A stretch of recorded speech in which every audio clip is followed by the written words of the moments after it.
నమస్కారం వార్తలోకి స్వాగతం. ముందుగా ముఖ్యాంశాలు.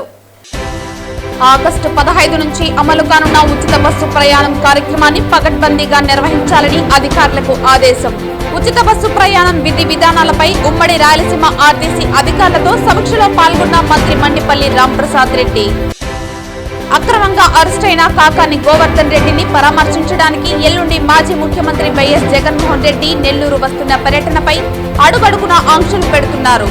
మండిపడ్డ వైఎస్ఆర్సీపీ నేత టీటీడీ మాజీ చైర్మన్ భూమన కరుణాకర్ రెడ్డి. క్రీడల అభివృద్ధికి కూటమి ప్రభుత్వం కృషి. అమరావతిలో స్పోర్ట్స్ సిటీ ఏర్పాటుకు త్వరలోనే శంకుస్థాపన.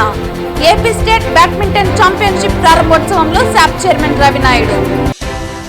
స్వాతంత్ర పోరాటం నుండి నేటి వరకు ప్రజా సమస్యలపై నిరంతరం పోరాటం చేస్తున్నది కమ్యూనిస్టులే. ఆగస్టు 3న సిపిఐ జిల్లా 2వ మహాసభలు జయప్రదం చేయండి.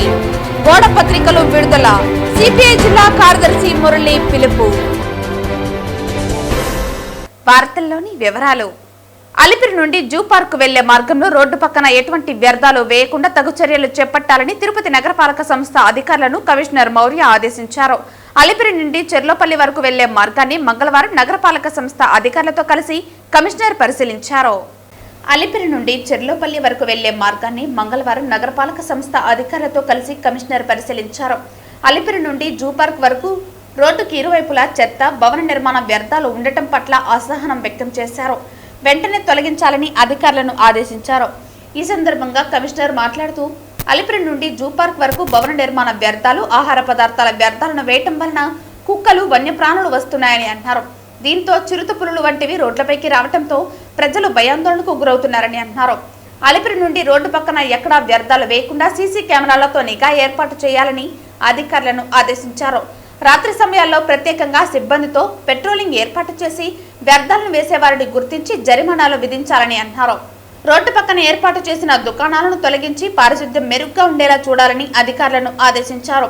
కమిషనర్ వెంట superintendent engineer Shyam Sundar, municipal engineer Gomathi, health officer doctor Yuva Anvesh, revenue officer Ravi, DCP Khan, DE Badubabu, ACP Balaji, veterinary officer doctor Nagendra, sanitary supervisor Chenchaiah తదితరులు పాల్గొన్నారు.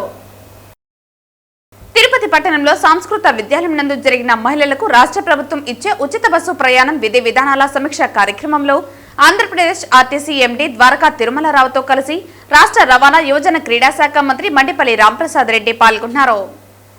తిరుపతి పట్టణంలో సంస్కృత విద్యాలయం నందు జరిగిన మహిళలకు రాష్ట్ర ప్రభుత్వం ఇచ్చే ఉచిత బస్సు ప్రయాణం విధి విధానాల సమీక్ష కార్యక్రమంలో ఆర్టీసీ ఎండీతో పాటు పాల్గొన్న రాష్ట్ర రవాణా యువజన క్రీడా శాఖ మంత్రి మండిపల్లి రాంప్రసాద్ రెడ్డి మాట్లాడుతూ ఆగస్టు 15 నుంచి అమలు కానున్న ఉచిత బస్సు ప్రయాణం కార్యక్రమాన్ని పకడ్బందీగా నిర్వహించాలని అధికారులను ఆదేశించారు. ఈ సమీక్షలో ఆర్టీసీ ఎండీ, రాయలసీమ ఉమ్మడి జిల్లాలోని ఆర్టీసీ అధికారులు మరియు డిపో మేనేజర్లు పాల్గొన్నారు. రాష్ట్రంలో ఎంతో విశిష్టమైన దినం ఆగస్టు 15వ తారీఖున సూపర్ 6లో భాగమైన మహిళామూర్తులకు ఫ్రీ బస్ సౌకర్యాన్ని కల్పించేదానికి రాష్ట్ర ప్రభుత్వం అంగీకరించి చర్యలు తీసుకోవడం జరుగుతుంది. దానిలో భాగంగానే ఈరోజు ఇక్కడ తిరుపతి పట్టణంలో అన్ని జోన్లలో పెద్ద జోన్ అయిన జోన్ 4 రాయలసీమ ప్రాంతానికి చెందిన డిఎంలు, డిపిటిఓలు, ఆర్ఎంల సమావేశం ఏర్పాటు చేయడం జరిగింది. దానిలో పాల్గొనడానికి విచ్చేసిన మంత్రిగా నేను, మన ఆంధ్రప్రదేశ్ ఏపీఎస్ఆర్టీసీ ఎండి గారైన ద్వారకా తిరుమలరావు గారు, రీజనల్ చైర్మన్ కడప నాగరాజు గారు ఇక్కడ సమావేశం ఏర్పాటు చేయడం, టోటల్ రాష్ట్రంలో ఏ విధమైన చర్యలు తీసుకుంటే ఏపీఎస్ఆర్టీసీలో సుఖవంతమైన అలాగే సౌకర్యమైన ప్రయాణాన్ని అందించవచ్చో ఈరోజు మా అధికారులతో చర్చించడం జరిగింది. ముఖ్యమంత్రి గారి ఆదేశాలతో స్కీములు ఇవ్వడమే కాదు, స్కీములను సత్ఫలితాలు ఇచ్చే విధంగా ప్రజలకు చేరువ చేయడమే ఈ ప్రభుత్వం యొక్క లక్ష్యం అనే నినాదంతో ఈరోజు ఈ కార్యక్రమం జరపడం జరిగింది. అది కూడా కలియుగదైవం వెంకటేశ్వర స్వామి సమక్షంలో ఇక్కడ జరుపుకున్నాం. మాకెంతో నమ్మకం ఉంది. ఏపీఎస్ఆర్టీసీ యాజమాన్యం కార్మికుల నుంచి పై వరకు ఎవరైతే అధికారులు ఉంటారో వాళ్ళతో చర్చించినాం. వాళ్ళు కూడా ఎంతో గౌరవంతో చంద్రబాబు నాయుడు గారి నాయకత్వం పట్ల గత 13 నెలల్లో ఏపీఎస్ఆర్టీసీని ముందుకు తీసుకొని పోయేదానికి ప్రభుత్వం తీసుకున్న చర్యల విషయంలో వాళ్ళు కూడా సంతృప్తి వ్యక్తం చేయడం జరిగింది. దానిలో భాగంగానే మా ఎండీ గారు వాళ్ళతో ఒకటే చెప్పడం జరిగింది, ప్రభుత్వం వచ్చే సంవత్సరంలోనే 1100 ఎలక్ట్రిక్ బస్సులను కూడా ఆర్టీసీలో ఫ్లీట్లోకి తీసుకొని రావడం జరుగుతుందని చెప్పడంతో ఇది ఒకటే లక్ష్యం ఏపీఎస్ఆర్టీసీ యొక్క బలోపేతం. ఏపీఎస్ఆర్టీసీ బలంగా ఉంటేనే మేము ఏ చర్యలు అయితే తీసుకోవాలనుకున్నామో, ఏవైతే హామీలు ఇచ్చామో అవి నెరవేర్చేదానికి సుగమం అవుతుంది. కాబట్టి తప్పకుండా ఈ ఫ్రీ బస్ సౌకర్యం అనేది కల్పిస్తున్నాం. అక్రమ మైనింగ్ కేసులో అరెస్ట్ అయిన కాకాని గోవర్ధన్ రెడ్డిని పరామర్శించడానికి ఎల్లుండి మాజీ సీఎం నెల్లూరు వస్తున్న నేపథ్యంలో మాజీ ముఖ్యమంత్రి వైఎస్ జగన్మోహన్ రెడ్డి పర్యటనపై అడుగడుగునా ఆంక్షలు పెడుతున్నారని వైఎస్ఆర్సీపీ నేత టీటీడీ మాజీ చైర్మన్ భూమన కరుణాకర్ రెడ్డి మండిపడ్డారు. మంగళవారం ఆయన మీడియా సమావేశంలో మాట్లాడుతూ ఎల్లుండి వైఎస్ జగన్ నెల్లూరు పర్యటనకు రానున్నారని, అక్రమంగా అరెస్ట్ అయిన కాకానిని పరామర్శించనున్నారని అన్నారు. జగన్ పర్యటన నేపథ్యంలో మా నేతలకు నోటీసులు ఇచ్చారని, జైలు దగ్గరకు ఎవరూ వెళ్లకూడదని నోటీసుల్లో పేర్కొన్నారని భూమన ఆగ్రహం వ్యక్తం చేశారు. వైఎస్ జగన్ ను చూసేందుకు జనం భారీగా వస్తారని, అభిమానంతో వచ్చే జనాన్ని ఎవరూ ఆపలేరని అన్నారు. జగన్ పర్యటనపై ఆంక్షలు విధించడం సరికాదని భూమన అన్నారు. P4 పేరుతో చంద్రబాబు ఊదరగొట్టి ప్రచారం చేస్తున్నారని, పేదలను ధనికులను చేసినట్లుగా ప్రచారం చేసుకుంటున్నారని భూమన దుయ్యబట్టారు. రేపు 31వ తారీఖున ఆయన పర్యటనలో కూడా ఆయన వచ్చేది పరామర్శకు. అది పర్యటన కార్యక్రమంగా కంటే ఆ పరామర్శకు వస్తున్న సందర్భంలో మా పార్టీ ఏ రకంగానూ జన సమీకరణ చెయ్యదు. మేము జన సమీకరణే చెయ్యదలుచుకుంటే దాని స్థాయి వేరే రకంగా ఉంటుంది. మీరు 10 మంది కూడా రాకూడదు, ఆయన వెనకల 3 కూడా ఉండకూడదు అని మీరు మా పార్టీ నాయకులను బెదిరించేటట్టుగా మీరు తాకీదులు ఇచ్చినంత మాత్రాన జనం రారు అనుకుంటే పొరపాటు. జనాదరణ కలిగినటువంటి వాళ్ళకి జనాన్ని రాకుండా ఆపగలగటం అన్నది సాధ్యం కాదు. సూర్యుణ్ణి, సూర్యకాంతిని నువ్వు ప్రసరించకూడదు, ఇంతవరకే ప్రసరించాలా అని ప్రభుత్వము పోలీసు వాళ్ళు ఆంక్షలు పెడితే సూర్యకాంతి అక్కడి వరకే పరిమితి కాదు. అలాగే జగన్మోహన్ రెడ్డి కూడా ఆయనకున్నటువంటి ఆదరణ వలన, ప్రజాభిమానం వలన ఆయన వెనుక సహజంగానే వేలాది మంది ఉరకలెత్తి వస్తారు. దాని అర్థం మేము సమీకరించటం కాదు. పోలీసు వాళ్ళు కానీ ప్రభుత్వం కానీ తెలుసుకోవాల్సినటువంటి ప్రాథమికమైనటువంటి విషయం, జగన్ అనే వ్యక్తికి జన సమీకరణ చేయకపోయినా జనం వస్తారు అన్నటువంటి ప్రాథమిక విషయాన్ని మర్చిపోవద్దని కోరుతున్నాం. బంగారుపాళ్యంలో పెట్టినట్టే రేపట్లాగూ మీరు అక్కడ కూడా అలాగే పెడతారు. 3 ఉంటారో 4 ఉంటారో ఎస్పీలు. ఎందుకంటే మొన్న 3 ఎస్పీలు కూడా విఫలమైనారు కాబట్టి రేపు 5 మంది ఎస్పీలు కూడా ఉండవచ్చుగాక. మీరు 5 మంది ఎస్పీలను పెట్టినా 50 మంది ఎస్పీలను పెట్టినా జగన్ గారిని చూడటానికి వచ్చేటువంటి జనంని ఆపటం అన్నది సాధ్యం కాదు. అది మా పార్టీకి సంబంధించినటువంటి విషయం కూడా కాదు నిజం చెప్పాలంటే. ఎందువలంటే సమీకరణ చేస్తే మాది ఆ విషయం. ఇక్కడ సమీకరణ చేయకపోయినా జగన్మోహన్ రెడ్డి గారి పట్ల ఉన్నటువంటి ప్రేమ, ఈ రోజున ప్రభుత్వం చేస్తున్నటువంటి ఈ ప్రజా వ్యతిరేక కార్యక్రమాల నిర్వహణ లోపం వలన మరింతగా జగన్ గారిని చూడడానికి జనం వస్తారు అన్నటువంటి విషయాన్ని తెలియజేస్తూ, ఈ రకమైనటువంటి ఆంక్షలు విధించటం మూలంగా ప్రభుత్వం పోలీసు అధికారుల యొక్క మానసిక స్థైర్యాన్ని దెబ్బతీయటమే కాకుండా వాళ్ళ పరువును కూడా పోగొడుతోంది అన్నటువంటి విషయాన్ని గుర్తు చేస్తున్నా. ఈ రకంగా అడుగడుగున జగన్మోహన్ రెడ్డి గారి పర్యటన పట్ల ఆంక్షలు విధించటం అన్నది ప్రజాహితమైనటువంటి చర్య కాదు అని తెలియజేస్తున్నాం. ఆనాడైనా ఈనాడైనా క్రీడల అభివృద్ధికి సీఎం చంద్రబాబు నాయుడు కట్టుబడి పనిచేస్తున్నారని, ఆయన నేతృత్వంలో క్రీడల బలోపేతానికి కూటమి ప్రభుత్వం కృషి చేస్తోందని శాప్ చైర్మన్ రవినాయుడు అన్నారు.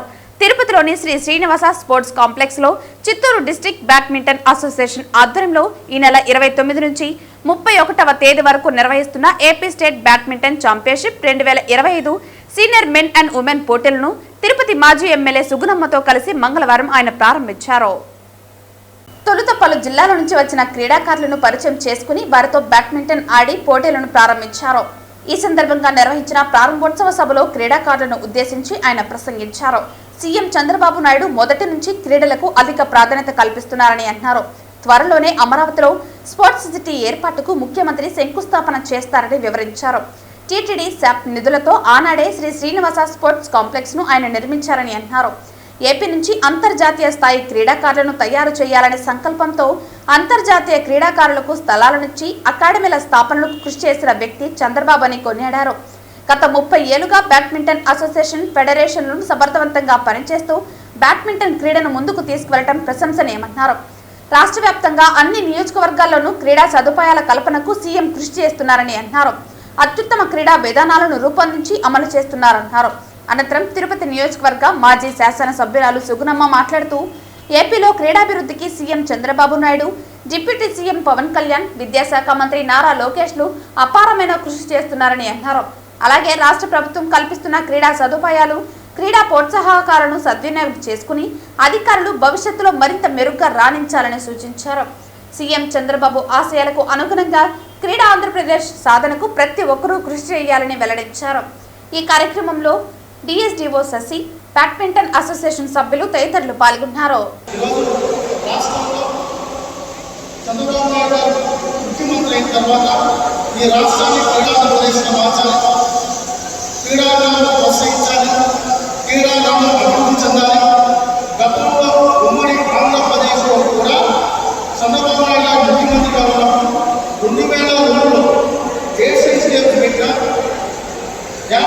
ఏషియన్ గేమ్స్ పెట్టా, నేషనల్ గేమ్స్ పెట్టా, అది చంద్రబాబు నాయుడు గారి చొరవే. అలా చాలా మంది సీనియర్ ఉన్నారు. గచ్చిబౌలి ఈరోజు గచ్చిబౌలిలో ఆ స్పోర్ట్స్ ఇన్ఫ్రాస్ట్రక్చర్ క్రియేట్ అయిందంటే ఆ రోజు చంద్రబాబు నాయుడు గారు తీసుకున్న చొరవ, కృషి. ఆ రోజు కూడా క్రీడలకు ప్రత్యేక స్థానం ఇచ్చి గౌరవించి ప్రోత్సహించడం జరిగింది. దాంట్లో భాగంగానే ఇప్పుడు మనం ఉన్న ఈ శ్రీనివాస స్పోర్ట్స్ కాంప్లెక్స్ కూడా 2002లో చంద్రబాబు నాయుడు గారు టీటీడీని ఒప్పించి ఇక్కడున్న స్థలాన్ని తీసుకొని టీటీడీ నిధులతో స్పోర్ట్స్ అథారిటీ నిధులతో సఫలమైన ఈ శ్రీనివాస స్పోర్ట్స్ కాంప్లెక్స్ కూడా ఆ రోజు కన్స్ట్రక్షన్ చేయడం జరిగింది. తిరుపతి జిల్లాలో పలు ఇళ్లలో చోరీకి పాల్పడిన ముద్దాయిని పట్టుకుని అతని వద్ద నుండి సుమారు 27 లక్షల విలువ గల 246.7 గ్రాముల బంగారు ఆభరణాలు మరియు 3 మోటార్ సైకిళ్లను శ్రీకాళహస్తి 1వ పట్టణ పోలీసులు స్వాధీనం చేసుకున్నారని తిరుపతి జిల్లా ఎస్పీ హర్షవర్ధన్ రాజు వెల్లడించారు. శ్రీకాళహస్తి పట్టణం తొట్టంబేడు బిఎన్ కండ్రిగా నాయుడుపేట మరియు గూడూరు చుట్టుపక్కల ప్రాంతాలలో గత కొంతకాలంగా జరిగిన పలు ఇళ్లలో చోరీకి పాల్పడిన కేసులు ఛేదించడానికి ప్రత్యేక బృందాలను జిల్లా వ్యాప్తంగా ఏర్పాటు చేయడం జరిగింది.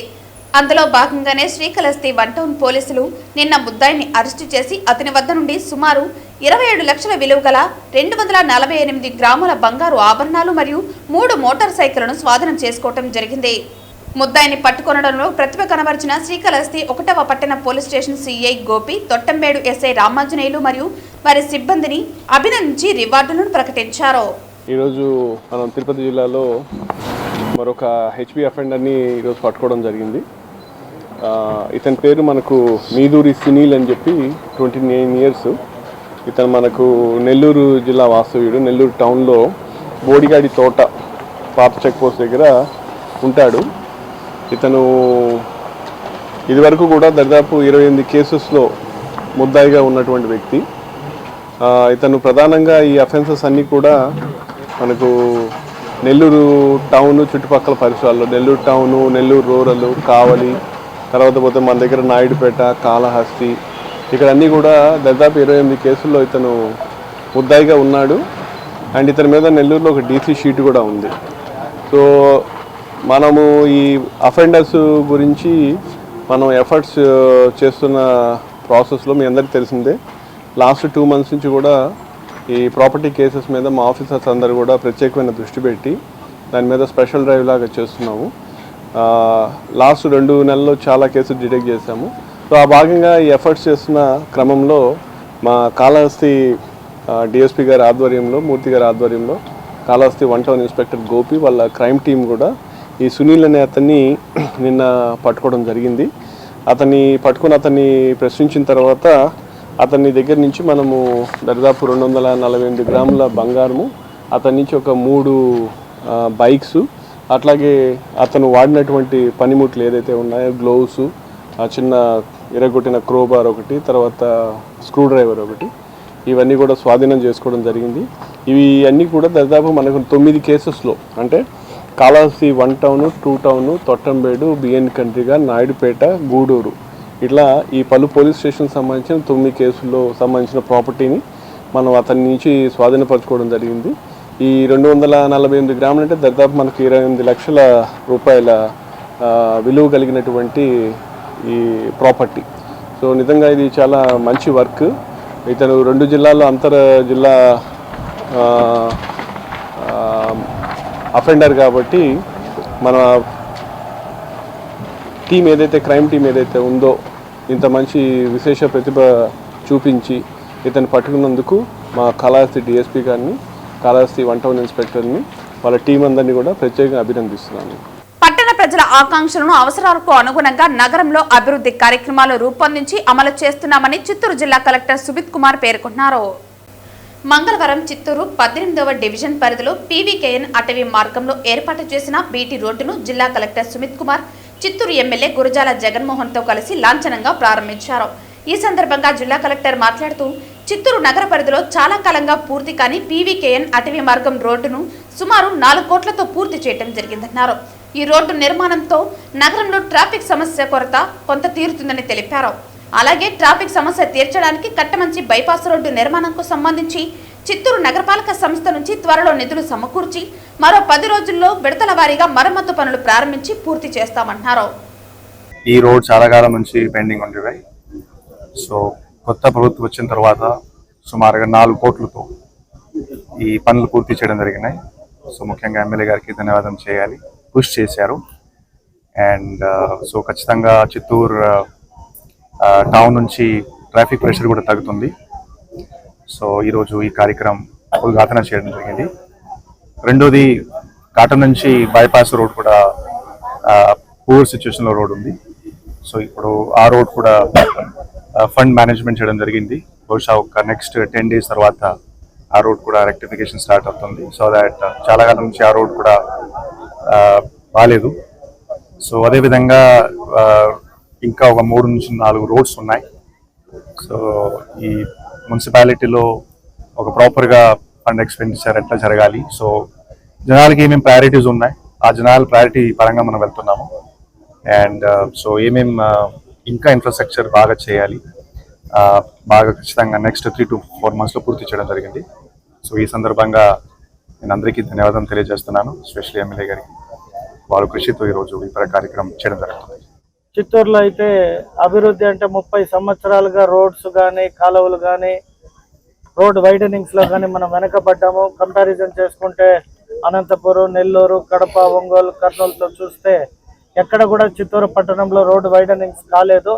కానీ ఇప్పుడు మా ప్రభుత్వంలో కలెక్టర్ గారి సహకారంతో హై రోడ్డు కానీ, కొంగారెడ్డిపల్లి రోడ్డు కానీ, అలాగే మన ఇరువారం టు దర్గా సర్కిల్ కానీ, అలాగే మన తానా చెక్ పోస్ట్ నుండి కొంగారెడ్డిపల్లి కాడికి కానీ, గాంధీ బొమ్మ కాడికి అన్ని రోడ్లని కూడా విస్తరించి అటు ఇటుగా సెంటర్ డివైడర్ ప్లస్ లైటనింగ్ చేసి యాక్సెసిబిలిటీగా బాగుండే విధంగా డిజైన్ చేస్తున్నాము. కాబట్టి ప్రజలు కూడా అందరూ సహకరిస్తున్నారు. హై రోడ్ విషయంలో ఒకరు అర తప్పితే ఆల్మోస్ట్ అందరూ కూడా విల్లింగ్నెస్కి వచ్చారు. సో ఇది మన ఊరు, మన అభివృద్ధి మనమే చేసుకోవాలి. కాబట్టి ప్రభుత్వం నిధులు ఎంత సమకూరిస్తే ఆ నిధుల ద్వారా ఇంకా రానున్న రోజుల్లో మీరు మంచి అభివృద్ధిని చూస్తారని భావిస్తున్నా. ఈ రోడ్డు కూడా ఎవరైతే ఆ పిల్లవాడు ఆ రోజు మరణించాడో వారి తల్లి ఇంకా రికవరీ కాలేదు, హాస్పిటలైజేషన్ లోనే ఉంది. ఆమె కోలుకున్నాక వారి అబ్బాయి పేరు పైన మున్సిపాలిటీలో పెట్టి ఆ పేరుని ఈ రోడ్డుకి నామకరణం చేస్తామని తెలియజేసుకున్నాం. పెట్టడం జరిగింది. అది కూడా ఒక వారం 10 దినాల్లో వర్క్ స్టార్ట్ చేస్తాం. భూస్వామ్య కుటుంబంలో పుట్టిన పేద, బడుగు, బలహీన, శ్రామిక వర్గాల సంక్షేమం, అభ్యున్నతి కోసం నిరంతరం పాటుపడిన కామ్రేడ్ తరిమెల నాగిరెడ్డి అని, ఆయన ఆశయ సాధన దిశగా ప్రతి ఒక్కరూ ముందుకు నడవాలని తరిమెల నాగిరెడ్డి విజ్ఞాన కేంద్రం అధ్యక్షులు రామిశెట్టి వెంకయ్య, ప్రధాన కార్యదర్శి రాయపనేని హరికృష్ణ, కోశాధికారి వెంకటరత్నం పిలుపునిచ్చారు. మంగళవారం నారాయణపురంలోని ఐఎఫ్టియు కార్యాలయంలో తరిమెల నాగిరెడ్డి 49వ వర్ధంతి సభ ఘనంగా జరిగింది. ముందుగా ఆయన చిత్రపటానికి నేతలు, ప్రజలు పూలమాలలు వేసి పుష్పాంజలి ఘటించారు. అనంతరం రామిరెడ్డి వెంకయ్య అధ్యక్షతన జరిగిన ఈ సమావేశంలో ప్రధాన కార్యదర్శి రాయపనేని హరికృష్ణ మాట్లాడుతూ తరిమెల నాగిరెడ్డి జీవితం అందరికీ ఆదర్శనీయమన్నారు. తాను భూస్వామ్య కుటుంబంలో పుట్టిన దేశంలోని నిరుపేదల అభ్యున్నతి కోసం ప్రతి క్షణం తప్పించారని అన్నారు. తన భూములను సైతం పేదలకు పంచిపెట్టిన మహానుభావుడని కొనియాడారు. తాను నమ్మిన సిద్ధాంతం కోసం ప్రజా చైతన్యంతో పోరాటాలు చేయాలని, తీవ్రవాదం తీవ్ర నష్టాన్ని కలిగిస్తుందని భావించి ఆ దిశగా అనేక ఉద్యమాలు చేశారని అన్నారు. ఎంపీగా, ఎమ్మెల్యేగా ఆయన ప్రజా సమస్యలను అసెంబ్లీ, పార్లమెంటులోనే కాకుండా కోర్టులో సైతం వినిపించారని, ఆయన ప్రసంగాలతో కలగలిపి తాకట్టులో భారతదేశం అనే పుస్తకం విస్తృత ప్రజాదరణ పొందిందని వివరించారు. అధ్యక్షులు రామిశెట్టి వెంకయ్య, కోశాధికారి వెంకటరత్నం మాట్లాడుతూ తరిమెల నాగిరెడ్డి ఆశయ సాధనలో భాగంగా విజ్ఞాన కేంద్రాన్ని ఏర్పాటు చేయడం జరిగిందని వివరించారు. ఈ విజ్ఞాన కేంద్రం ద్వారా అనేక సామాజిక సేవా కార్యక్రమాలు నిర్వహించడం జరుగుతోందన్నారు. ప్రధానంగా విద్యార్థుల ఉన్నత భవిష్యత్తు కోసం గ్రంథాలయాన్ని ఏర్పాటు చేసి అవసరమైన పుస్తకాలను అందులో ఉంచడం జరుగుతుందని తెలిపారు. వృద్ధులకు ఆశ్రమాలను, అలాగే వైద్య శిబిరాలను ఏర్పాటు చేయడం జరుగుతుందన్నారు. ఇందుకోసం ప్రత్యేకంగా తరిమెల నాగిరెడ్డి విజ్ఞాన కేంద్ర భవనాన్ని కూడా నిర్మిస్తున్నట్లు వారు స్పష్టం చేశారు. ఆయన ఆశయ సాధనలో ప్రతి ఒక్కరూ భాగస్వామ్యులు కావాలని పిలుపునిచ్చారు. ఈ కార్యక్రమంలో కడప జిల్లా సిపిఐ న్యూ డెమోక్రసీ కన్వీనర్ రాము, ఐఎఫ్టియు తిరుపతి నగర కన్వీనర్ లోకేష్, పిఓడబ్ల్యూ జిల్లా కన్వీనర్ అరుణ తదితరులు పాల్గొన్నారు. మన రాష్ట్రంలో, ముఖ్యంగా తెలుగు రాష్ట్రంలో ముగ్గురు కమ్యూనిస్ట్ ఉద్యమానికి తెలుగు తేజాలు ఉన్నారు. ఒకరు చంద్రరాజేశ్వరరావు, 2 పుచ్చలపల్లి సుందరయ్య, 3 తరిమెల నాగిరెడ్డి. ముగ్గురు 3 వైఖరులకు నాయకత్వం వహించారు. చంద్రరాజేశ్వరరావు సిపిఐ అగ్రనాయకుడిగా ఉండి ఆయన జీవితకాలం సిపిఐ విధానాలతో చేశారు. పుచ్చలపల్లి సుందరయ్య సిపిఐని చీల్చుకొచ్చి సిపిఎం నాయకుడిగా ఆయన జీవితకాలం దాన్ని చేశారు. తరిమెల నాగిరెడ్డి సిపిఎం నుండి పార్టీ చీలప్పుడు 67లో ఆయన ఎమ్మెల్యేగా ఉన్నాడు. ఎమ్మెల్యే పదవికి అసెంబ్లీలో రాజీనామా చేసి బయటకు వచ్చాడు. అసెంబ్లీలు అనేది పందుల దొడ్డి. మనం చూసుంటాం గత 10 సంవత్సరాలుగా మన అసెంబ్లీలు ఎట్టున్నాయి, బూతులు మాట్లాడుకోవడం తప్పేవిడ. ఆ రోజే ఆయన గుర్తించాడు, ఇది బంధువుల దొడ్డి, ప్రజల గురించి మాట్లాడేది కాదు, నాకు ఈ అసెంబ్లీలో సీట్ అవసరం లేదు, రాజీనామా చేసి బయటకు వచ్చాడు 1967. అలాగే ఈయన ప్రస్థానం అంతా కూడా ఇందాక వెంకయ్య చెప్పినట్టు 52 జనరల్ ఎలక్షన్లో జైల్లో నుండి వచ్చి గెలిచి ఉమ్మడి మద్రాసు రాష్ట్రంలో ప్రతిపక్ష నాయకుడు అయ్యాడు.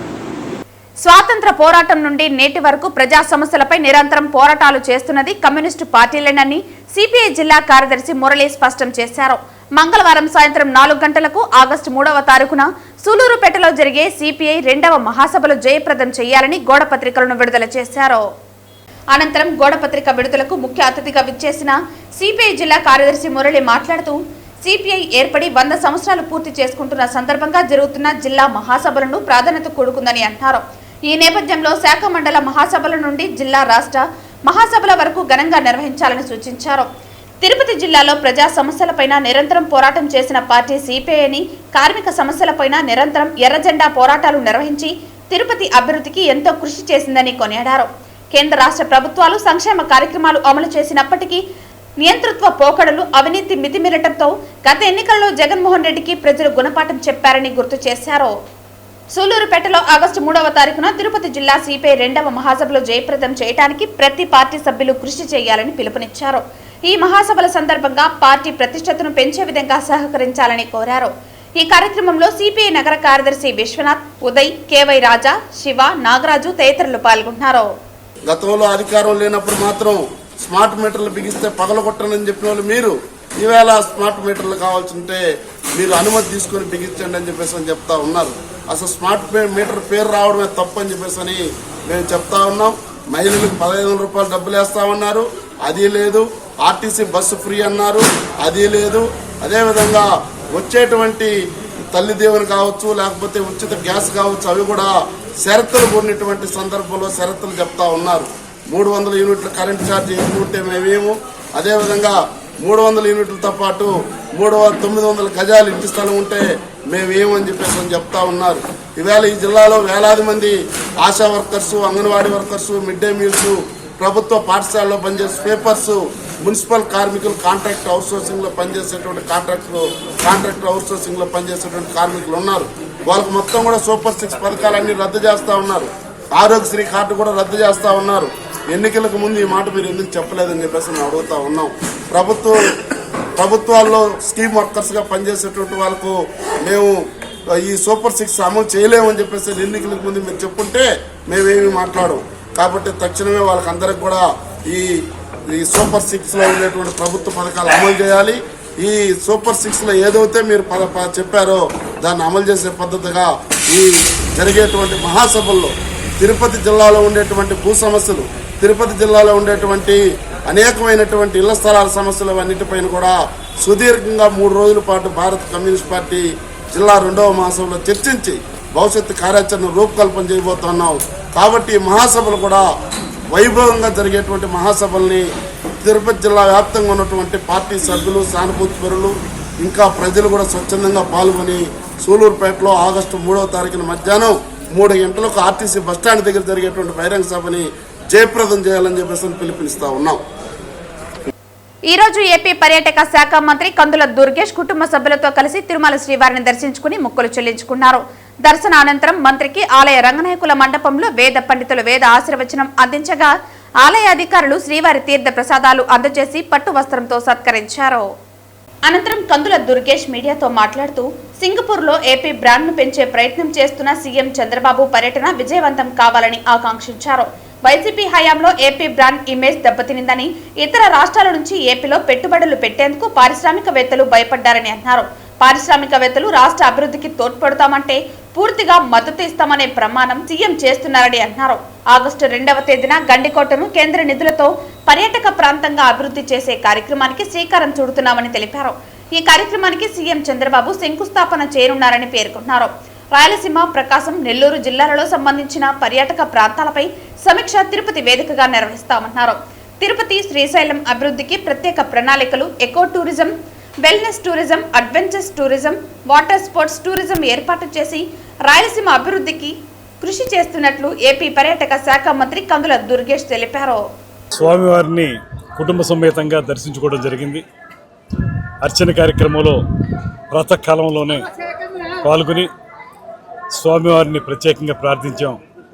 వారి కరుణా కటాక్ష వీక్షణాలు ఈ రాష్ట్రం మీద ప్రసరించాలని ముఖ్యమంత్రి చంద్రబాబు నాయుడు గారు, ఉప ముఖ్యమంత్రి పవన్ కళ్యాణ్ గారు చేస్తున్నటువంటి రాష్ట్ర అభివృద్ధిని నిరాఘాటంగా తీసుకెళ్లాలనేటువంటి మాటని, తద్వారా రాష్ట్రంలో ఉన్నటువంటి ప్రజలందరూ కూడా సౌభాగ్యంగా ఉండాలనేటువంటి ప్రార్థన చేయడం జరిగింది. ముఖ్యంగా ఇవాళ సింగపూర్లో మన ఆంధ్రప్రదేశ్ రాష్ట్ర బ్రాండ్ ఇమేజ్ని పెంచడానికి ముఖ్యమంత్రి గారు చేస్తున్న పర్యటన విజయవంతం కావాలని కూడా మనస్ఫూర్తిగా కోరుకోవడం జరిగింది. గడిచిన 5 సంవత్సరాల కాలంలో ఆ ప్రభుత్వం ఉన్నప్పుడు మన ఆంధ్రప్రదేశ్ రాష్ట్ర బ్రాండ్ ఇమేజ్ దెబ్బతిన్న విషయం మనందరికీ తెలుసు. పారిశ్రామికవేత్తలు వేరే ప్రాంతాల నుంచి మన రాష్ట్రానికి రావడానికి భయపడే పరిస్థితుల్లో మళ్ళీ వారిలో నమ్మకాన్ని కలిగించడానికి, పారిశ్రామికవేత్తలు వచ్చి రాష్ట్రాన్ని అభివృద్ధి చేస్తామంటే సంపూర్ణంగా సహకరిస్తామనేటువంటి మాట చెప్పడానికి ముఖ్యమంత్రి గారు చేస్తున్నటువంటి ప్రయత్నాన్ని ఆ వెంకటేశ్వర స్వామి పూర్తిగా దీవించాలని, తద్వారా ఈ రాష్ట్రం ఉన్నతంగా ఎదగాలని మనస్ఫూర్తిగా కోరుకుంటా ఉన్నాం. అదేవిధంగా రేపు 1వ తారీఖున మన గండికోటలో, ఈ ప్రాంతంలో ఉన్నటువంటి గండికోట కేంద్ర ప్రభుత్వ నిధులతోటి ప్రారంభిస్తున్నటువంటి కార్యక్రమం, ఆ కార్యక్రమం ది గ్రాండ్ క్యానియన్ ఆఫ్ ఇండియాగా పేరు పొందినటువంటి గండికోట ఫోర్ట్ని పర్యాటక ప్రదేశంగా అభివృద్ధి చేసే కార్యక్రమానికి శ్రీ చంద్రబాబు నాయుడు గారు శంకుస్థాపన చేయబోతున్నారు. ఆ కార్యక్రమం తర్వాత ఇదే తిరుపతిలో రాయలసీమ, అదేవిధంగా ప్రకాశం, నెల్లూరు జిల్లాలకు సంబంధించినటువంటి పర్యాటక సమావేశాన్ని ఒకదాన్ని ఈ నెలలోనే, ఆగస్టు నెలలోనే 10 రోజుల తర్వాత ఏర్పాటు చేస్తాం. తద్వారా ఈ ప్రాంతంలో ఉన్నటువంటి పర్యాటక ప్రదేశాలను అభివృద్ధి చేయడానికి, ముఖ్యంగా తిరుపతి లాంటి మహాపుణ్యక్షేత్రం, అదేవిధంగా మరో పక్కన శ్రీశైలం, ఇవి రెండు కూడా భక్తులందరికీ కూడా అద్భుతమైనటువంటి దీవెనలు అందిస్తున్నటువంటి సందర్భంలో ఆ చుట్టుపక్కల కూడా మనం ఇతరత్ర పర్యాటక అంశాలని అభివృద్ధి చేయాలని, కేవలం టెంపుల్ టూరిజం మాత్రమే కాకుండా eco tourism, wellness tourism, adventure tourism, water sports ఇలాంటి కార్యక్రమాలను ఏర్పాటు చేసి ఈ రాయలసీమ ప్రాంతం అంతా కూడా పూర్తిగా పర్యాటకానికి ఉపయోగపడే విధంగా కార్యక్రమాలు నిర్వహించాలనేటువంటి ఒక కార్యాచరణని ఏర్పాటు చేసుకున్నాం. దాన్ని కూడా ముందుకు తీసుకెళ్ళడానికి ఒక ప్రత్యేకమైనటువంటి సమావేశాన్ని త్వరలోనే తిరుపతిలోనే ఏర్పాటు చేస్తున్నాం అనేటువంటి వాటిని ఈ సందర్భంగా తెలియజేస్తూ, ఏదైనప్పటికీ కూడా అభివృద్ధి సంక్షేమం రెండింటినీ కూడా సమపాళలో రంగరించి ఈ కూటమి ప్రభుత్వం తీసుకెళ్తున్నటువంటి ఈ విధానాన్ని ఆ దేవాది దేవుడు తన కరుణా కటాక్ష వీక్షణాలతోటి ఆశీర్వదించాలని మనస్ఫూర్తిగా కోరుకుంటూ ఇవాళ ఈ దర్శనం చేసుకోవడం జరిగింది. మంగళవారం వీఐపీ విరామ సమయంలో ఇస్రో చైర్మన్ నారాయణన్ శ్రీవారిని దర్శించుకున్నారు. దర్శన అనంతరం ఇస్రో చైర్మన్ నారాయణకు ఆలయ రంగనాయకుల మండపంలో వేద పండితులు వేద ఆశీర్వచనం అందించగా ఆలయ అధికారులు శ్రీవారి తీర్థ ప్రసాదాలు అందజేసి పట్టు వస్త్రంతో సత్కరించారు. అనంతరం ఇస్రో చైర్మన్ నారాయణన్ మీడియాతో మాట్లాడుతూ చాలా ముఖ్యమైన NISAR శాటిలైట్ ను లాంచ్ చేయబోతున్నామని తెలిపారు. ఇందులో 2 ముఖ్యమైన పేలోడ్స్ ఉంటాయని, ఈ శాటిలైట్ ను ఇస్రో శాస్త్రవేత్తలు రూపొందించారని తెలిపారు. GSLV Mark II రాకెట్ ద్వారా ఉపగ్రహాన్ని అంతరిక్షంలోకి ప్రవేశపెట్టనున్నామని పేర్కొన్నారు. ఈ నెల 30న ఉదయం 5:40 ఈ ప్రయోగం జరగనుందని ఇస్రో చైర్మన్ తెలిపారు. భూ ఉపరితలం పరిశీలన, ఉపద్రవాల హెచ్చరికలు అనేక రకాలుగా ఈ శాటిలైట్ ఉపయోగపడుతుందన్నారు. 12 రోజుల్లో భూమి మొత్తం చుట్టేస్తుందని, శాటిలైట్ ద్వారా వచ్చే డేటాను గ్లోబల్ కమ్యూనిటీ వెల్ఫేర్ కు ఉపయోగపడుతుందని ఇస్రో చైర్మన్ నారాయణన్ తెలిపారు.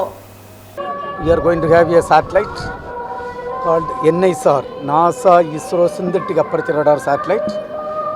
This satellite, there are 2 important payloads. There is a S-band synthetic aperture radar payload and a L-band synthetic aperture radar payload.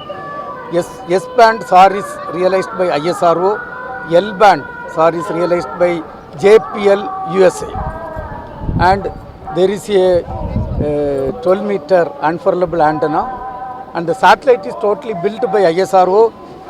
Satellite is built by ISRO, and the rocket is the GSLV Mark II rocket, GSLV F-16 rocket. So this launch is targeted tomorrow evening 5:40, and this satellite is going to be useful for earth observation, disaster warning and mitigation.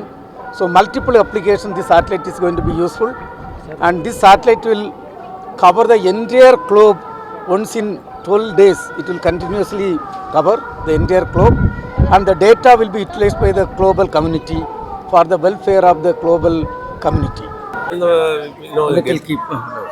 Gaganyaan is our program to take Indians in our Indian rocket with Indian technology from Indian soil, take it to space, stay there for a few days, come back safely, bring them back to Indian shore, and that is the first primary objective of Gaganyaan. That is the stepping stone for our future manned space program, so that Indians will populate the solar system. They go to moon or even beyond. So this is the beginning. So we are developing, the technologies are all developed. We are now qualifying the technology. We will have 3 unmanned flights prior to having the crewed flight. And 4 crew astronauts have been selected. They are also getting ready for the mission.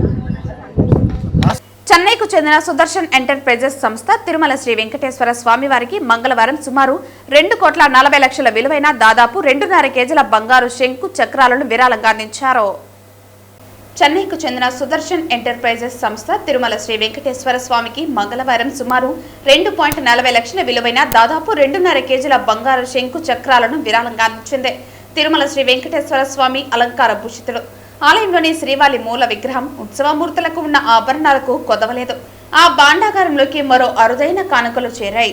Tirumala ఆలయ రంగనాయకుల మండపంలో తమిళనాడు దాతలు తీసుకువచ్చిన శంకు చక్రాన్ని TTD అదనపు EO CH Venkaiah చౌదరికి అందించారు. వారికి శ్రీవారి దర్శనం కల్పించిన తర్వాత వేద ఆశీర్వచనం, స్వామివారి ప్రసాదాలు అందించారు. ఈ ఆభరణాల బరువు 2.5 కిలోల బరువు ఉందని టీటీడీ అధికారులు తెలిపారు. స్వామి కొంచెం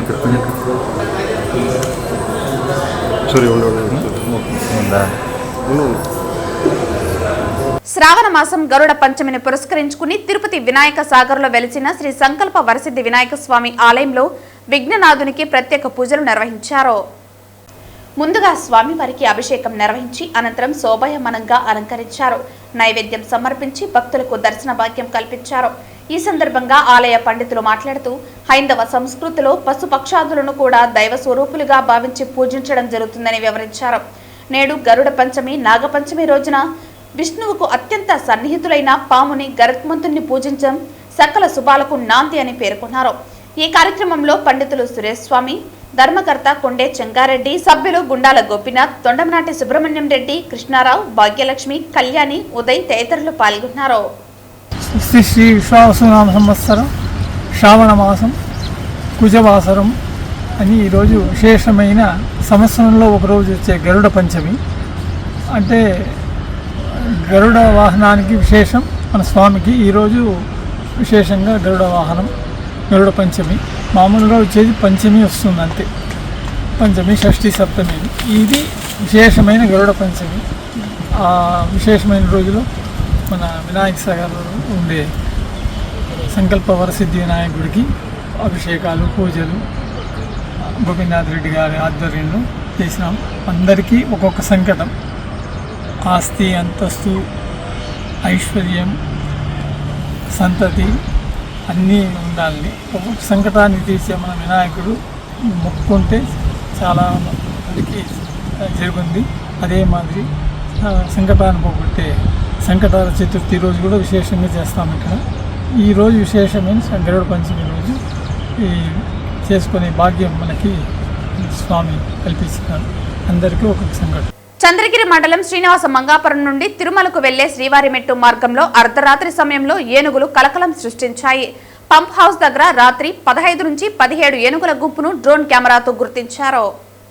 చంద్రగిరి మండలం శ్రీనివాస మంగాపురం నుండి తిరుమలకు వెళ్లే శ్రీవారిమెట్టు మార్గంలో అర్ధరాత్రి సమయంలో ఏనుగులు కలకలం సృష్టించాయి. పంప్ హౌస్ దగ్గర రాత్రి 15 నుండి 17 ఏనుగుల గుంపును డ్రోన్ కెమెరాతో గుర్తించారు. డ్రోన్ కెమెరా సమీపంలో గజరాజులు పంట పొలాలు ధ్వంసం చేశాయి. శ్రీ వినాయక స్వామి చెక్ పాయింట్ దగ్గర అధికారులు గంటపాటు భక్తులను నిలిపివేశారు. అటవీ, టీటీడీ, ఫారెస్ట్, విజిలెన్స్ అధికారుల సమన్వయంతో ఏనుగులను అడవిలోకి తరలించే ప్రయత్నాలు చేశారు.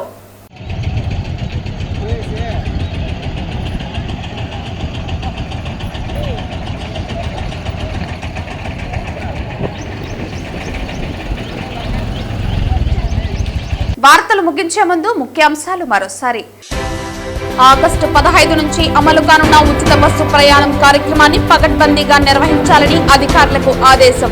ఉచిత బస్సు ప్రయాణం విధి విధానాలపై ఉమ్మడి రాయలసీమ ఆర్టీసీ అధికారులతో సమీక్షలో పాల్గొన్న మంత్రి మండిపల్లి రాంప్రసాద్ రెడ్డి. అక్రమంగా అరెస్టైన కాకాని గోవర్ధన్ రెడ్డిని పరామర్శించడానికి ఎల్లుండి మాజీ ముఖ్యమంత్రి వైఎస్ జగన్మోహన్ రెడ్డి నెల్లూరు వస్తున్న పర్యటనపై అడుగడుగునా ఆంక్షలు పెడుతున్నారు. మండిపడ్డ వైఎస్ఆర్సీపీ నేత టీటీడీ మాజీ చైర్మన్ భూమన కరుణాకర్ రెడ్డి. క్రీడల అభివృద్ధికి కూటమి ప్రభుత్వం కృషి. అమరావతిలో స్పోర్ట్స్ సిటీ ఏర్పాటుకు త్వరలోనే శంకుస్థాపన. AP state badminton championship ప్రారంభోత్సవంలో SAAP chairman Ravi Naidu. స్వాతంత్ర పోరాటం నుండి నేటి వరకు ప్రజా సమస్యలపై నిరంతరం పోరాటం చేస్తున్నది కమ్యూనిస్టులే. ఆగస్టు 3న సిపిఐ జిల్లా 2వ మహాసభలు జయప్రదం చేయండి. గోడ పత్రికలు విడుదల. సిపిఐ జిల్లా కార్యదర్శి మురళి పిలుపు. ఈ వార్తలు ఇంతటితో సమాప్తం. తిరిగి వార్తల్లో మళ్ళీ కలుద్దాం. అంతవరకు సెలవు. నమస్కారం.